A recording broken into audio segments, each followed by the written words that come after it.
ont cherché, ils n'ont pas trouvé de preuves. Et au lieu de l'acquitter purement et simplement, ils inventent des prétextes bidons. Donc, sans rentrer dans les détails, Monsieur le Président, nous avons 3 demandes. Première demande, enterrer ce dossier bidon. Ce qui vous pousse à foncer, ce sont des gens qui ne vous aiment pas, Monsieur le Président. Deuxièmement, Monsieur le Président Macky Sall, toujours Tindjek, nous vous demandons de prononcer de manière publique, parce que vous allez prendre la parole le 25 juin prochain, dans quelques jours, vous allez prononcer un discours devant la nation. Nous vous demandons, Monsieur le Président, de dire aux Sénégalaises et aux Sénégalais, au peuple sénégalais, que vous ne serez pas candidat à l'élection présidentielle de 2024. Parce que vous n'en avez pas le droit, Monsieur le Président. Nul ne peut exercer plus de 2 mandats consécutifs. Ça, c'est très clair.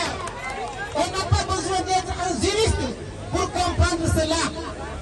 Vous avez fait 2 mandats, c'est fini. Nous vous demandons de partir, Monsieur le Président.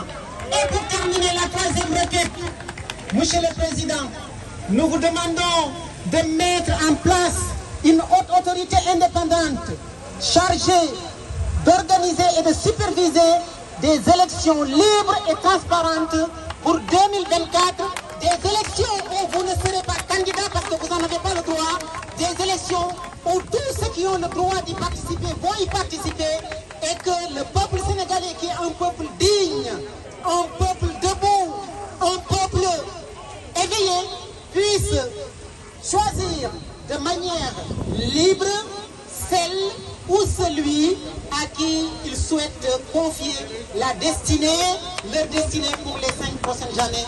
Je vous remercie. Wassalam. Merci beaucoup, Imam.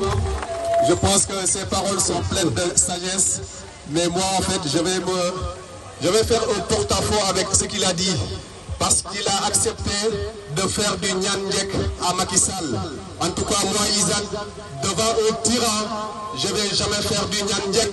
Macky Sall, par Aroubé, il fera ce que le peuple sénégalais veut. Parce que le peuple sénégalais est roi. Donc, peut-être que c'est sa casquette d'imam qui a fait qu'il a parlé ainsi. Mais on sait très bien que le peuple sénégalais, il ne sera jamais un peuple soumis. Le peuple sénégalais, il ne fera jamais du Nyandjek à un tyran. Et donc, comme je vous l'annonçais tout à l'heure, nous avons un invité surprise, Monsieur Dred Maxime Amar, que vous connaissez tous, qui est là, qui nous a aidés depuis ce matin. Il voulait tout simplement vous dire un bonjour, vous encourager, et puis on continue.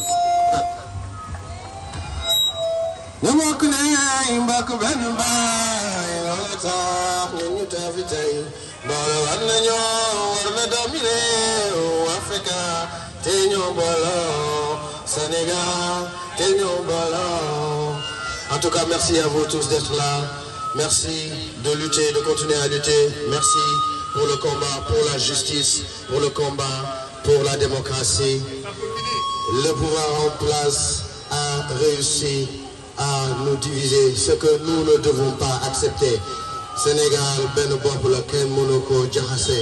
Merci pour le combat. En tout cas, moi je suis venu pour soutenir dans ma lutte pour un peu plus de justice, pour un peu plus de liberté, que ce soit au Sénégal, que ce soit en Afrique, que ce soit dans le monde entier. Merci en tout cas d'être là, d'être présent et de se battre pour notre cher pays, le Sénégal, qui est un très beau pays qu'on aime dans notre cœur, et on continue le combat. Le combat continue pour la paix, pour la justice, pour la liberté au Sénégal. Merci beaucoup. Merci Dred, merci Dred.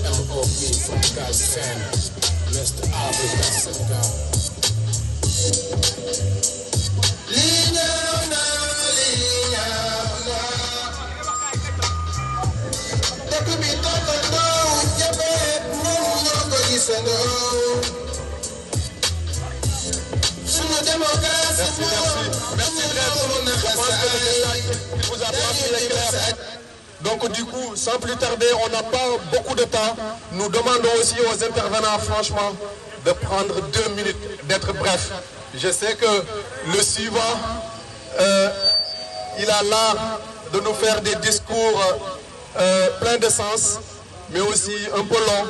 Donc Serge, tu as la parole et tu as 2 minutes, mon cher Serge. 2 minutes, comme ça. Je vais essayer d'être court. Bonjour tout le monde.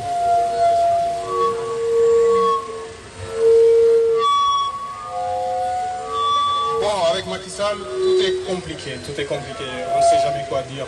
On a l'impression de systématiquement se répéter.